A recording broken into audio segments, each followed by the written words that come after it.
결국은 선교사에게서 시작이 되지만 선교라고 하는 것은 선교사로부터 현지인으로 점차 넘어가는 일입니다. 다시 말해서 선교의 지속성이라는 것은 우리가 섬긴 현지인들이 이 모든 일들을, 모든 생각을 스스로의 것으로 여기고 스스로 마치 이 선교사가 성찰하듯이 스스로 하나님의 말씀 앞에 성찰하면서 성장해 갈 때, 그래서 이 선교사가 떠나도 그 일들이 점점점 흩어지지 않고 성숙의 발전을 해갈 때 사실은 선교가 되었다고 볼 수 있는 거거든요.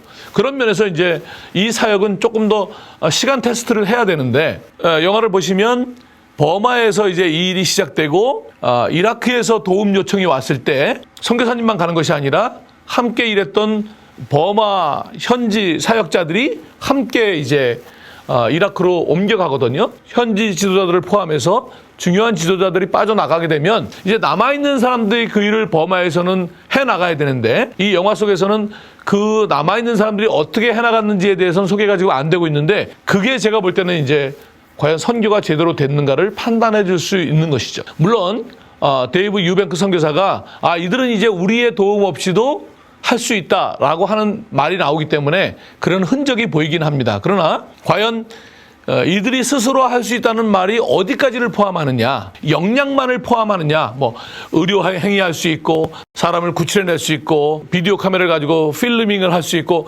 그런 역량에 대한 일들을 지속해 나갈 수 있다? 귀한 일이지만 그걸로 선교가 전수됐다고 볼 수는 없습니다. 역량 더하기 성품, 다시 말하면 이 사람들이 끊임없이 성찰하면서 이것이 복수가 아니라 하나님의 사랑으로 이 일들을 감당하는 그 정신이 넘겨졌다. 그래서 선교사가 없이도 이 일들을 계속 해나가는 현지인들이 성장해 나간다. 다음 세대로 이어져 나간다. 그랬을 때 이것이 선교가 되었다고 볼 수 있는 거거든요. 그 부분에 대해서는 조금 나중에 이제 다음 작품에서 그런 부분들이 더 나오면 좋겠다는 생각이 들고, 그러나 이제 그 부분은 남겨놓더라도 어쨌든 함께 버마 형제들이 이라크로 옮겨갔다는 것은 굉장한 일이죠. 선교는 선교사가 어떤 지역으로 가지만 사실은 하나님께서 그 속에 현지인을 준비시켜 놓고 있는 것입니다. 이 영화에 보면 맨 처음 시작에 이제 이 유뱅크 선교사가 우연히 엘리야라고 하는 버마 현지인을 만나게 되죠. 우리 같은 외부인이 기록하는 영화에서는 유뱅크 선교사가 주인공이지만 각 나라와 족속과 백성과 방언이라는 관점을 가진 하나님의 시각에서 보면 그 사역의 한 장을 여는, 하나님의 선교의 한 장을, 한 챕터를 여는 사람은 엘리야 선교사입니다. 우리 선교사가 기술하는 선교 역사에서는 선교사를 주목하지만 사실은 그 현지인이 굉장히 중요하죠. 지금 전 세계적으로 아주 거대한 단체 중에 하나가 성경을 번역하는 위클리프라는 단체가 있습니다. 그 위클리프라는 단체가 윌리엄 카메론 타운젠드라는 아주 20세기의 한 획을 그은 선교사에 의해서 시작이 되는데, 그래서 역사는 타운젠드 선교사가 미전도 종족 선교 시대를 열었다 이렇게 평가하죠. 하지만 카메론 선교사는 사실 과테말라에 처음 갔을 때 그런 성경 번역에 대한 비전이 없던 사람입니다. 그는 과테말라의 스페인 성경을 팔러 간 단기 선교사였어요. 자신이 식민 통치를 한 건 아니지만 식민 시대의 산물이죠. 왜 과테말라에 스페인어 성경을 팝니까? 스페인이 과테말라를 식민지 통치하면서 그 나라 문화와 그 나라 언어를 말살하고 스페인어를 공용어로 만들어버렸기 때문에 스페인어를 그 사람들이 사용하게 된 거잖아요. 식민 시대의 잔재죠. 그러면 선교사가 가서 스페인어를 파는 것은 그런 자기가 의도하지는 않았지만 그 잔재이잖아요.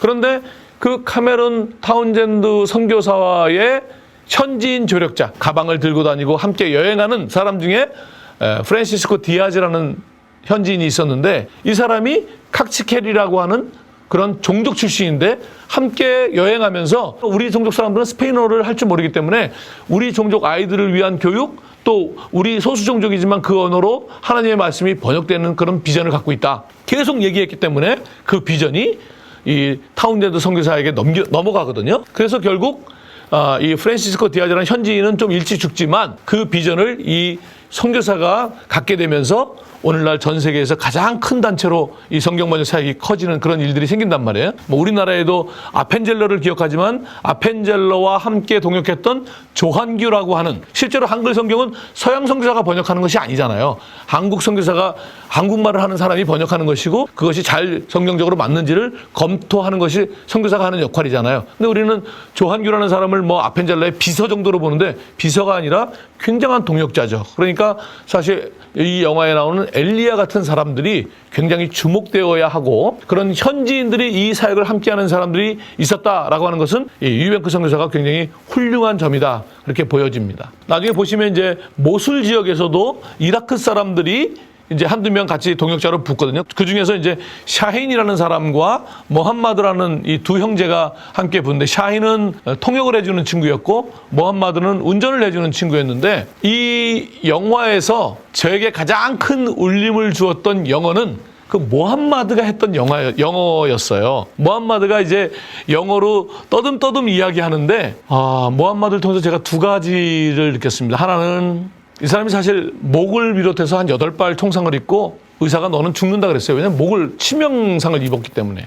근데 살아났거든요. 약간 스포일러인데 이 여동생이 막 다 울면서 이제 껴안으면 살아왔으니까 여동생이 무슨 말을 했냐면, 나 꿈을 꿨다. 무슨 꿈을 꿨냐? 그러니까 오빠가 하얀 방 안에 죽어서 누워 있는데 어떤 분이 들어왔다. 근데 그 어떤 분이 하얀 옷을 입고 있었다.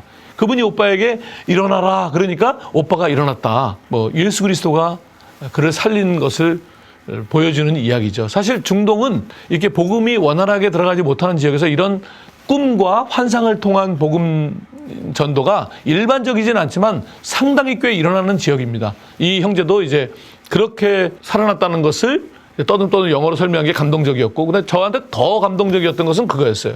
이 선교사와 함께 버마 사람들이 왔잖아요. 그러니까 이 모함마드가 물어봐요. 저 사람들, 저 아시아 사람들은 도대체 어느 나라에서 온 사람들입니까? 중국에서 왔습니까? 한국에서 왔습니까? 여러분, 아시아에서 어느 나라에 가서 도울 수 있는 나라가 중국, 한국, 뭐 일본 정도 되겠죠. 그 얘기는 한편 중국, 한국, 일본 이런 나라들이 다른 나라를 도울 수 있는 위치에 되었다라고 하는 감사한 측면도 있지만, 우리가 거기서 얻어야 될 통찰력은 뭐냐면, 한국 선교는 앞으로 굉장히 어려워지겠구나. 저는 그걸 느꼈습니다. 왜냐하면 미국 선교사들이 어려웠던 점이 뭐냐면, 강대국이다 보니까 당연히 그 사람들의 도움을 받긴 받지만 그게 마음속으로부터 감동이 되진 않아요. 있으니까 도와주는 거지. K컬처, 막 K팝, 뭐 K자 들어간 게 막 세상으로 가면서 우리가 굉장히 자부심을 느끼지만, 한편으로는 그게 현지인들의 마음속에 감동을 주는 면에 있어서는 굉장히 우리가 2배, 3배 더 겸손해져야 된다는 것을 말해주는 것입니다. 그때 그 사람이 그러죠. 아니야, 중국, 한국이 아니고 버마에서 온 사람들이야. 그때 모함마드가 굉장히 놀라면서 한 그 영어 문장이 저한테는 굉장히 큰 울림이었습니다. Really? 떠듬떠듬. This is very big. 이렇게 얘기했어요. 버마가 우리를 도와준다고? 버마가, 내가 알기로는 버마가 도움을 필요로 하는데 도움을 필요로 하는 사람이 나를 도와줘? 이 자체가 큰 울림이 있는 것입니다. 선교는 뭐가 내가 있어서 구호하듯이 시해하듯이 도와주는 것이 아니라, 나도 도울 수 없는 처지인데도 불구하고 그리스도의 사랑으로 함께 나누는 것이잖아요. 그래서 우리가 약함으로의 선교, 혹은 영어로 vulnerable한 미션이다, 그렇게 말하는데, 선교는 그리스도께서 하늘 본체이시지만 이 땅에 종의 형체를 가지고 심지어 제자들의 발을 씻기는, 그것이 선교의 원형인데, 이 모함마드의 마음속에 버마 사람들이, 자기네도 지금 전쟁으로 피해를 입고 있는 저 사람들이 우리를 도우러 왔다? 여기에 큰 감동이 있는 것이에요. 그러니까 반대로 말하면 우리 한국 선교는 앞으로 2배, 3배, 4배 더 겸손해지고 내려가지 않으면, 그냥 한국 패스포트 가지면 세계 못 가는 나라가 없다, 자랑처럼 얘기하지만 들어갈 수는 있지만 선교는 그만큼 어려워지는 것입니다. 이 영화를 보면서 결론처럼 제가 얘기하고 싶은 것은, 선교라고 하는 것은 사람이 사람한테 가는 것입니다. 첫 번째 사람은 그리스도를 따르는 제자이죠. 무슬림한테 가는 게 아니고, 불교도한테 가는 것이 아니고, 난민한테 가는 것이 아니고, 종족에게 가는 것이 아니고, 하나님께서 자기 형상대로 지으신 사람에게 가는 것입니다. 그런 편견을 버리고 예수 그리스도의 제자가 하나님의 형상대로 만든 사람을 만나러 가는 일입니다.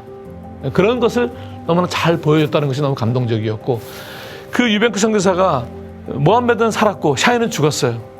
이해를 못하겠다는 거죠. 왜? 하나님이 나에게 답을 해주십시오.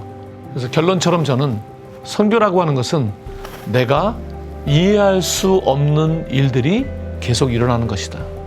만약에 내가 선교를 하는데 내가 예상할 수 있는 범위 내에서만 있다면 어쩌면 우리는 선교를 안 하고 있는지 모릅니다.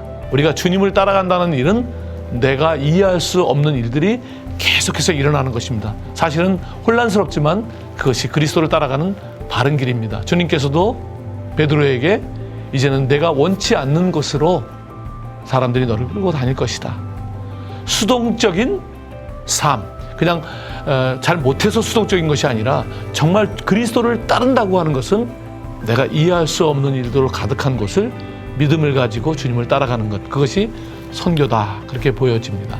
짧게 얘기했습니다만 정말 이 영화는 너무나 많은 것을 우리에게 보여줍니다. 335 모여서 이 영화를 가지고 단지 선교가 아니라 다양한 우리가 그리스도를 이 시대에 따른다는 것이 무엇인지를 좀 이야기하고 또 영화를 좀 알리고 하는 그런 도전이 되면 좋겠고, 세상에서 하나님이 일하고 계신 이 다큐멘터리 영화들이 곳곳에서 사람들의 마음을 따뜻하게 하는 것으로 나아가는 그런 일들을 좀 해야 되지 않을까, 그런 생각을 합니다. 감사합니다.